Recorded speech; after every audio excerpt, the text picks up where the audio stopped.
নমস্কাৰ জেবিস ক্ৰিয়েশ্যন এই ইউটিউব চেনেলটোলৈ আপোনাক স্বাগতম জনাইছোঁ। আজি এক বেলেগ পৰিৱেশত আছোঁ। মংগলদৈৰ পিপৰা দোকান এই অঞ্চলটিত আছোঁ। এই গাড়ীখন কোনে বনাইছে, কেনেকৈ বনাইছে এই বিষয়ে আমি জানিবলৈ আহিছোঁ আৰু এই গাড়ীখন কিহেৰে চলে সেই কথাটো আপোনালোকক জনাম। একেবাৰে বিনামূলীয়াকৈ এই গাড়ীখনে আপোনালোক বহু আঁতৰলৈ যাব পাৰিব, কিন্তু কেনেকৈ সেই বিষয়ে জানিবলৈ ভিডিঅ'টো চাই থাকক। স্বাগতম জনাইছোঁ আপোনাক আমাৰ এই জেবিস ক্ৰিয়েশ্যন এই ইউটিউব চেনেলটোলৈ। প্ৰথমতে আপোনাৰ পৰিচয়টো দিয়ক, নামটো। হয় নমস্কাৰ, মোৰ নাম প্ৰসন্ন ডেকা। মোৰ ঘৰ মংগলদৈ পিপৰা দোকান খাটুৱাপাৰা গাঁৱত। ক'ত পঢ়ি আছে আপুনি? মই এতিয়া বৰ্তমান মংগলদৈ কলেজত পঢ়ি আছোঁ। কোন ছেমিষ্টাৰ? BA second sem. আপুনি আৰ্টছৰ নে ছায়েন্সৰ হয়? আৰ্টছৰ হয়। আৰ্টছৰ হয়। আপুনি গাড়ীখন কেতিয়াৰ পৰা বনাইছিলে? গাড়ীখন মই বনাবলৈ 6 মাহ হৈছে। 6 মাহ আগৰ পৰা বনোৱা হৈছে।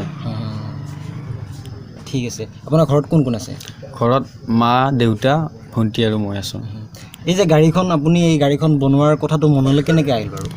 মানে সৰুৰ পৰা আছিলে, তাৰপিছত যেতিয়া ক্লাছ 10 মানত আছিলোঁ তেতিয়া মানে গাড়ী ফালে পূৰা মানে গাড়ীখনৰ প্ৰতি মানে মন আহিছিলে।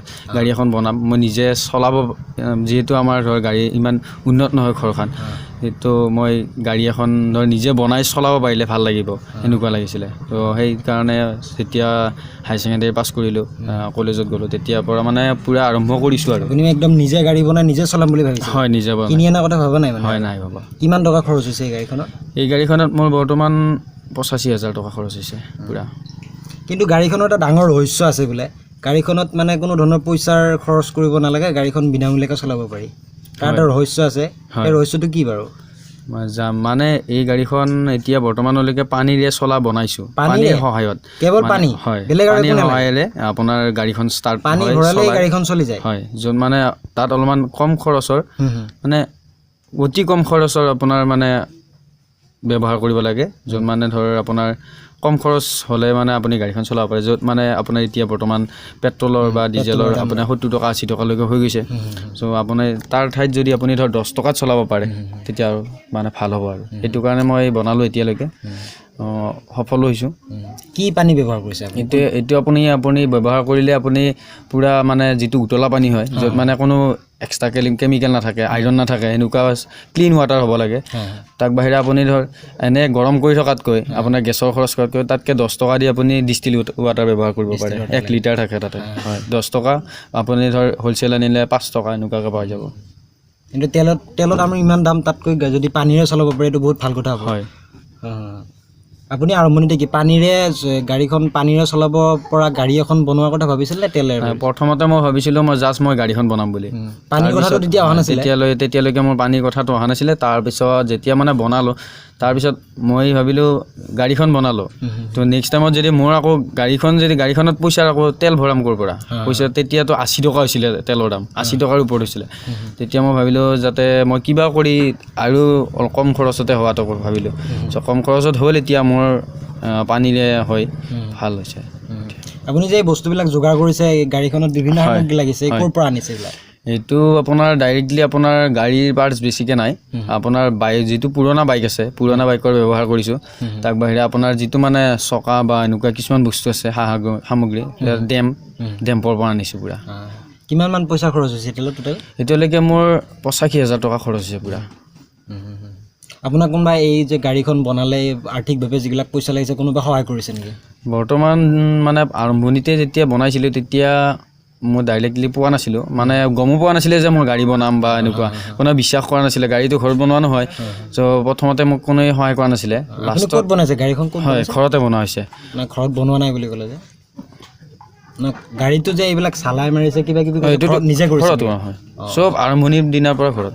আপুনি এনেকৈ কিবা বেলেগ কাম কৰিছিলে নেকি আগতে, এনেকুৱা জ্বালাই কৰা এনেকুৱা কামবিলাক? হয়, আগতে মই একো কৰা নাছিলোঁ। যেতিয়া মানে জ্বালাই মেচিন সহায় লৈছে নেকি? নাই, কাৰো সহায় লোৱা নাই?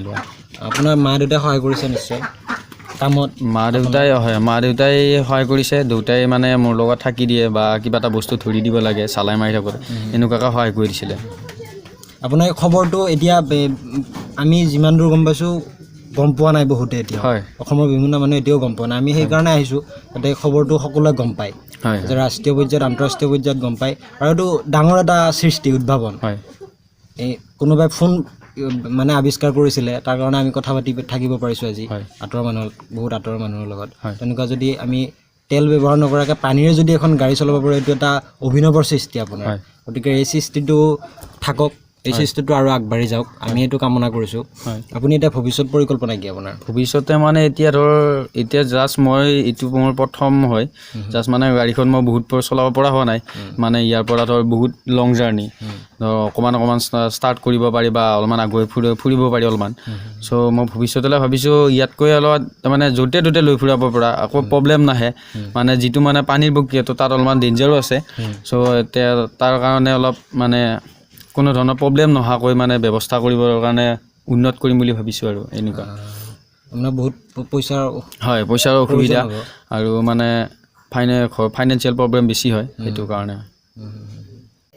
প্ৰবল আত্মবিশ্বাস আৰু নিৰন্তৰ চেষ্টাৰ ফল মঙলদৈ মহাবিদ্যালয়ৰ দ্বিতীয় ষাণ্মাসিকৰ ছাত্ৰ প্ৰসন্ন ডেকাৰ এই অদ্ভুত গাড়ীখন, এই অদ্ভুত গাড়ীখনৰ ৰহস্য আপোনালোকে নিশ্চয় গম পাইছে। আৰু আমি এতিয়া জানিব বিচাৰিছোঁ আপোনাৰ এই যে গাড়ীখন বনালে, ইয়াত এই যিটো খবৰ পোৱাৰ পিছত কোনোবা আপোনাৰ ৰাজনৈতিকভাৱে কোনোবাই সহায় কৰিছিল নেকি? কোনোবা নেতা বা তেনেকুৱা বিধায়ক কোনোবাই সহায় কৰিছিল নেকি? এতিয়ালৈকে মোৰ ওচৰত কোনো মানে ডাইৰেক্টলি অহা নাই, মানে আহিব বুলি মোৰ এটা বিশ্বাস আছে আৰু। আপোনালোকে কিবা ক'ব খোজে নেকি তেওঁলোকক যাতে কিবা সহায় কৰে? হয়, তেওঁলোকক এইটো ক'ব বিচাৰোঁ যে যিহেতু আমাৰ আৰ্থিক অৱস্থাটো বহুত বেয়া, তেওঁলোকে যদি অলপ সহায় কৰে তেতিয়াহ'লে মই আগবাঢ়িবলৈ যাব পাৰিম আৰু ভৱিষ্যতে সপোনবিলাক বাস্তৱ কৰিব পাৰিম। নিশ্চয় আমিও বিচাৰোঁ আপোনালোকে ভিডিঅ'টো যিমান পাৰে শ্বেয়াৰ কৰিব, আপোনালোকে যাতে চৰকাৰে এই ভিডিঅ'টো যাতে পায় তেওঁলোকে, আৰু এই যি প্ৰচেষ্টা চলাইছিলে এই যাতে সফল হয় ভৱিষ্যতে। আৰু এওঁলোক বহুত আৰ্থিকভাৱে বহুত এওঁৰ টকা পইচাৰ বিভিন্ন সমস্যা হৈ আছে, আৰু সুবিধা হ'ব তেওঁ নিশ্চয় ভৱিষ্যতে আৰু আগবাঢ়িবৰ কাৰণে। আৰু ইয়াৰ পৰা আমি আৰু এনেধৰণৰ আৰু অদ্ভুত ধৰণৰ আৰু আমি সৃষ্টি বিচাৰিছোঁ ভৱিষ্যতে।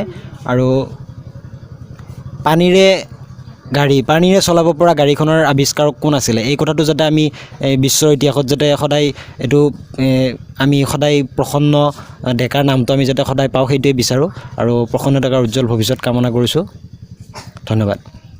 হয়, জেবি ক্ৰিয়েশ্যন এই চেনেলটো আপোনালোকে শ্বেয়াৰ কৰক, লাইক কৰক, ছাবস্ক্ৰাইব কৰক আৰু কাষতে থকা বেল আইকনটো টিপি দিয়ক। ধন্যবাদ।